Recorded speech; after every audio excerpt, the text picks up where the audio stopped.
Hey guys, thank you for joining us again for another episode of V-MODA at Home with. And today we're here sitting with KAAZE. How you doing, KAAZE? I'm good. Thanks. Thanks for having me. Absolutely. So I just wanted to ask the first question, who is KAAZE? When and how did you start out? So, Case, my real name is Mick Kastenholt. I'm born and raised in Sweden, and I've been doing this for a little bit more than I would say 14 years now. Started out as a little DJ in my bedroom, and producing and DJ came hand in hand. And I've been on a long journey with making music with people like Tiesto, Hardwell, Cashmere, and so on. And now I'm here That's speaking to you. amazing. Yeah. When did you really come to that realization or that point to where you realized that making music could be more than just a passion and it could be your full-time job? I mean, I still, it's a tough question because, there is a period of time where I still to this day just, making music as a passion. I don't really look at it that way, I guess. But, I would say I really started taking it serious when I realized that I was making a collaboration with a guy like Tiesto. I mean, that was my first collaboration in my life was with Tiesto, so that Wow, was a big moment, obviously. And then I got signed to Reveal Recordings, and that's kind of where things took off a little bit for the brand itself. I got introduced with Hardwell. that's amazing. So, working with a guy like Tiesto, somebody who has had so many, so many hits before, and somebody that all of us really kind of look up to, at least those of us who produce club music and DJ, things like that. What was that initial feeling of collaborating with him? When did he hit you up? Did you hit him up? Was it a mutual sort of connection that happened? How did that all come about? I mean, I gotta think for a moment because it was a while back, but I'm pretty sure I managed to grab his email somehow. I had no idea how I had it, but I was sending out songs from time to time, and there was this one song called Rocky, which was the collab that we did that caught his attention, and he wrote me back super randomly like, "Oh, I love this song," and. All of a sudden, everything went so fast, and I was living in Stockholm at that time. And he was like, "You know what? Do you live in Stockholm?" I was like, "Yeah." He was like, "I'm gonna come to Stockholm in like a couple of weeks. We should hang out." And blah, blah, blah. So all of a sudden, I was, having a full day with him, eating dinner and go to clubs. And he invited me to this festival in Summerburst. And yeah, and I started to understand, that's how he does it. He becomes friends, and he feels the vibe with you, which was really professional. And then yeah, we became friends, and that's kind of how everything started. I feel like it was just a big blur, it's a big dream. I was so young, like what the hell's going on? As I said, it was my first collaboration. So I was Yeah. like constantly nervous. It was absolutely insane. So on your road to that first collaboration was in music, was there sort of a turning point, or was it more of a sort of a gradual growth to success in your opinion? Yeah, I would say gradual because as I said, sometimes I tell people that that you have to look at it there's two different ways of becoming successful DJ, and you see some artists they rise super fast. I come from the same generation as Hardwell, Avicii, and they all exploded way before me. And that's how it is sometimes. And then for some artists it takes longer time, which is fine too. Some people don't appreciate that it takes a long time, but the good thing about that is that when it's a slow process, that also gives you more opportunity to become more skilled and have way more experience. So once it's your turn and like it's your turn to shine, you have this huge backpack with experience. And that's kind of, I feel like that's what I've been going through. Right. And you mentioned coming up in the same sort of era as Hardwell and Avicii. Is Yeah. is there a singular large influence that you had when it came to getting started in making music and DJing? Yeah, I mean, I still was inspired by other genres, and I still am to this Mm. day. I grab all my influence, all my inspiration from all the other genres around the world. But my main kind of like what got me into EDM music and house music back then, what was I heard David Guetta music and Daft Punk and stuff. That was kind of my kickstart, where that caught my eyes, you know. Those are all pretty big. And what sort of led you into the dance music genre that you're in now?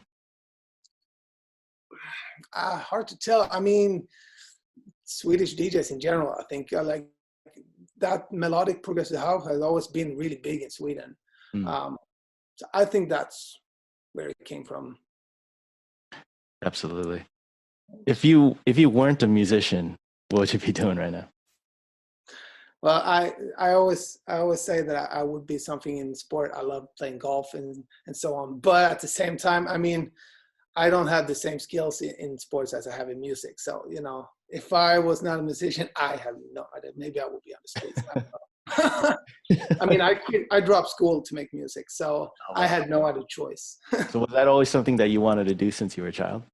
Yeah, I mean, my dad is a musician, so I grew Ah, up with music in the house. So as I said, I wanted to be a soccer pro and stuff when I was young, mhm. but music was always there. You know, it was always in home. I had piano and guitars and drums my whole life. So eventually, it just came to me. You know, like yeah, you know, I'm gonna do music like my dad. Dude, that's so cool. I also come from a fairly musical family, so it's always fun to hear those stories where that heritage and Yeah, knowing that your parents did music and wanting to yeah. I get into mean, it. my dad is his whole life has just been about music, but he wasn't. The cool thing was that he wasn't forcing me into it. You know, it was just there. You know, as I said, there was a when I was born, there was a grand piano in the house. You know, Mm, so naturally I was just sitting on that piano every day. You know, so so I cool. think obviously that must be why I became a musician was because it's been my life technically since I was born. That's awesome. Yeah. So on along your musical journey, what's one of your most memorable moments to date? Um, I mean, I've done crazy tours over the years. That's been, you know, that I would never forget. I have a couple. Like one cool thing um, that happened very early in my career was also together with Tiesto. Was the song that we did together was on his album, Mm, and he was promoted as tribute at the Bellagio Fountain in Las Vegas, where they were gonna have this Tiesto tribute, you know. And then one of the songs that they're playing at the Bellagio Fountain is my collab with him. So wow. like every day, yeah, like 3 times a week, or 3 times a day or something, every day for years and years and years. Maybe it's still to this day. I don't know. But it's being played at the Bellagio Fountain.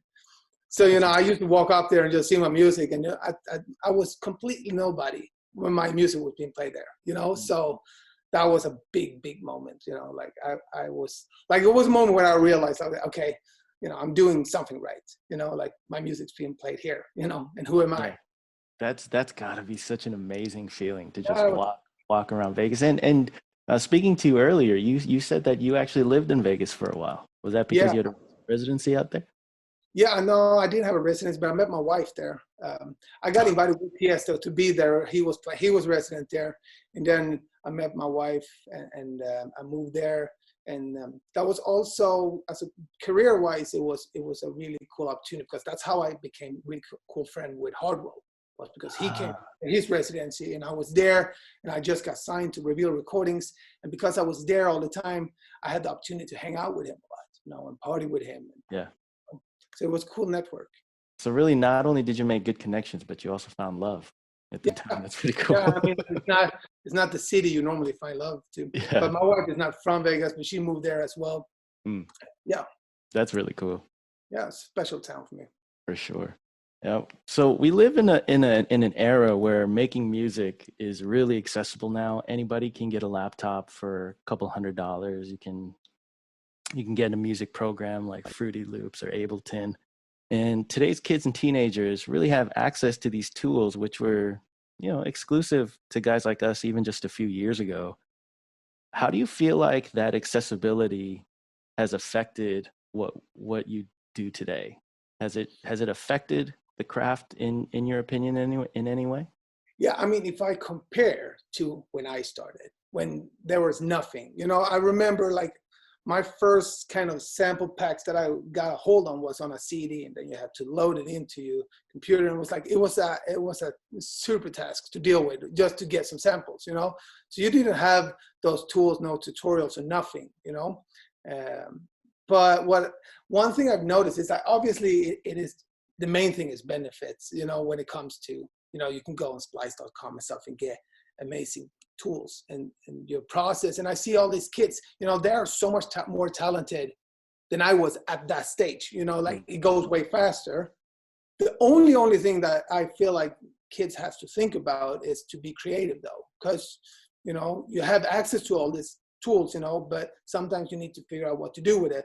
The good thing from my generation was that since you didn't have any tools, you had to be creative with what you had, you know.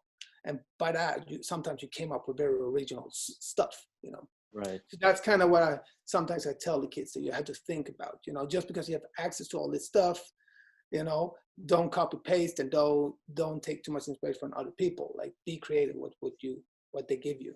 For sure. I feel that's where it is right now. Absolutely.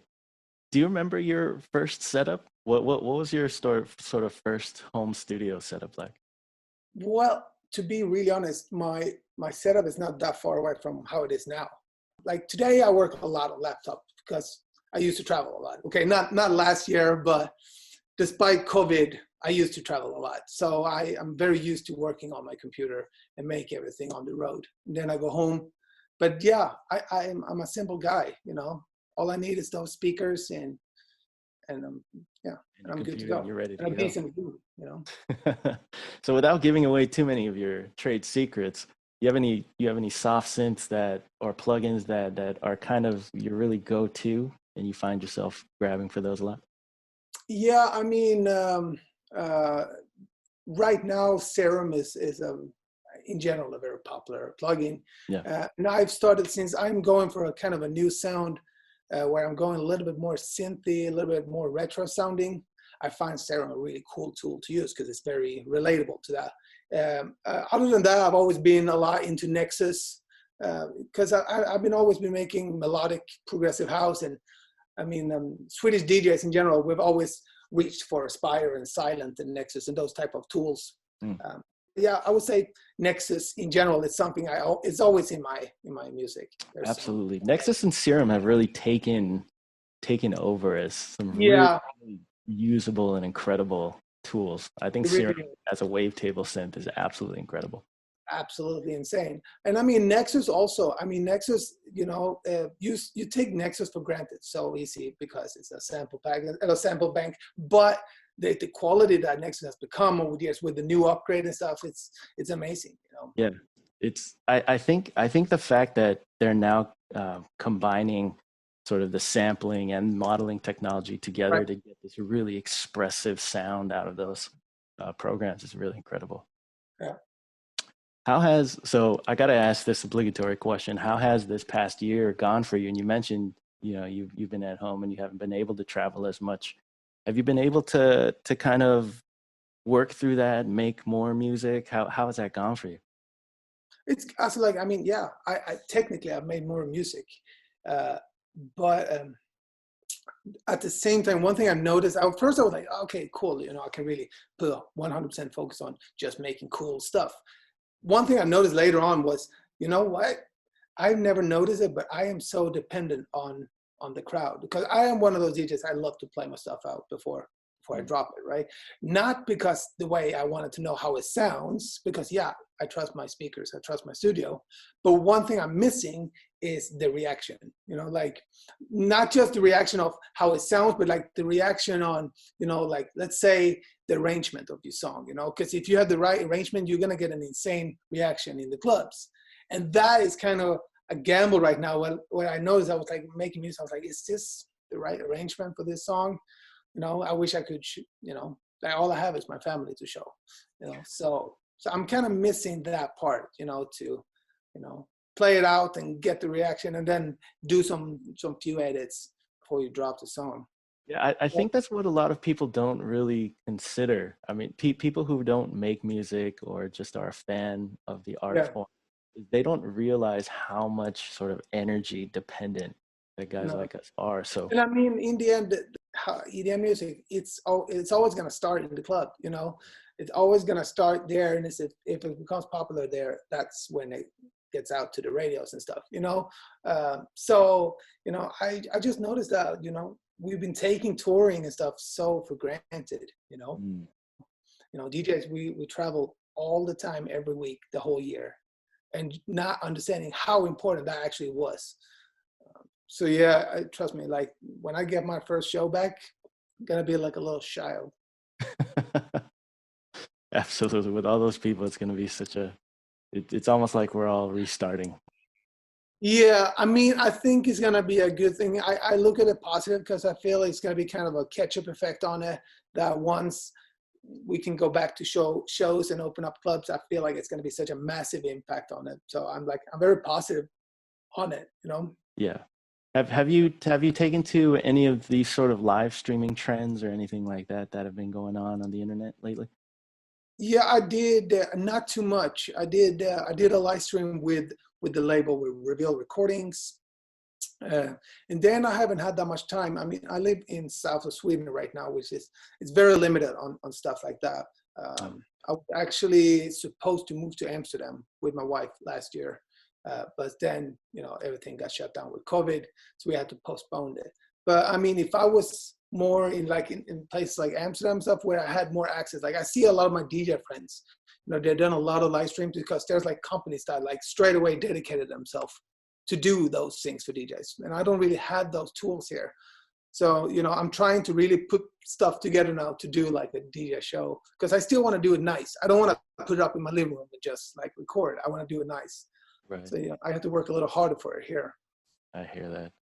Yeah. So you said that you were planning on moving Yeah. about a year ago. Are you still considering that in 2021? What are your plans for 2021? Well, yeah. So, I mean, I'm making plans, but you can't make too much. I mean, because we don't know. But yeah, we still want to move. We are moving. I just don't know when. And in the meantime, I'm just like, luckily, I have made all this music, so I have a great schedule and great strategy plan with the label. So I'm gonna focus on that and just drop some great music, and then fingers crossed that things opens up for all of us. Yeah, right. That's great. Yeah. When are you looking to sort of release? When should people be looking out for sort of a timeline of when they should be expecting new Well, music?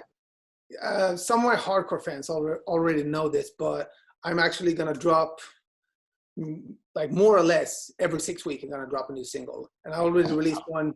Yeah, I released one by the end of January, and then next one is coming now in March. And then I'm just gonna keep going till one big thing that I'm not gonna talk too much about. But anything else that you'd like to say to the people?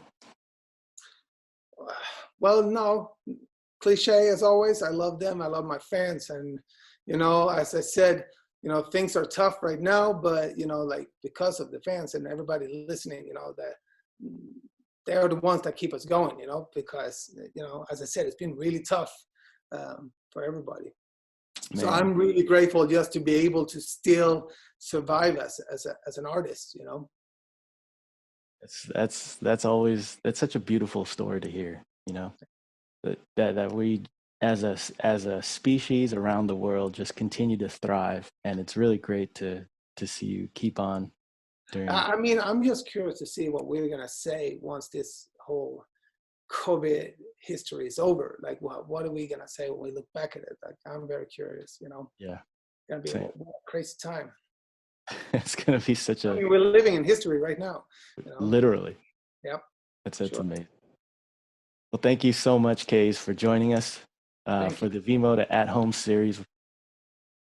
So much appreciation for you, and just thank you so much for what you've done for DJ culture to this point. And Thank you. And we're thank you, really people. I excited. mean, you guys are making amazing stuff, and I'm always proud to wear some V-MODA stuff. Of Thank you, sir. course. So we're really excited for your new music to drop and Yeah.